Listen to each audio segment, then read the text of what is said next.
গেল ৫ বছরের রেকর্ড পতনে পড়েছে শেয়ার বাজার। নানা সমস্যায় জর্জরিত পুঁজিবাজারে ভেঙে পড়েছে একের পর এক সাপোর্ট লেভেল। তার উপর নীতি নির্ধারণী মহলের বেফাঁস মন্তব্যে আরও অসহায় হয়ে পড়ছেন বিনিয়োগকারীরা। সানি আহমেদের প্রতিবেদন।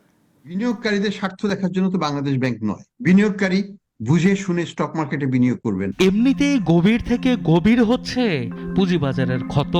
তার উপর নীতি নির্ধারণী মহলের এমন মন্তব্য বিনিয়োগকারীদের দিয়েছে কাটা ঘায়ে নুনের ছিটা। স্টক এক্সচেঞ্জ নিয়ন্ত্রণ সংস্থা থেকে হতাশ হওয়ার পর সর্বশেষ প্রধান উপদেষ্টাও রাখতে পারেননি বিনিয়োগকারীদের আস্থা।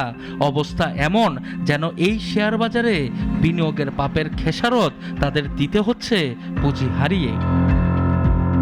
চতুর্মুখী আক্রমণে পুঁজিবাজারে ভেঙে পড়ছে একের পর এক সাপোর্ট লেভেল। সপ্তাহের শেষ দিনের সূচক পতনে প্রায় ৫ বছরের সর্বনিম্নে এসেছে পুঁজিবাজার। ৬.৫ লাখ কোটির নিচে বাজার মূলধন।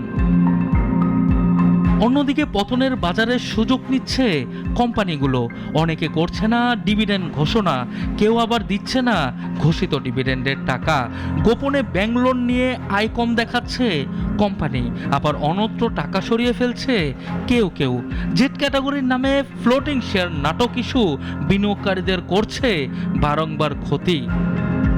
এসব দেখার দায়িত্ব নিয়ন্ত্রণ সংস্থা স্টক এক্সচেঞ্জের থাকলেও সে ব্যর্থতার দায় নিচ্ছেন বিনিয়োগকারীরা।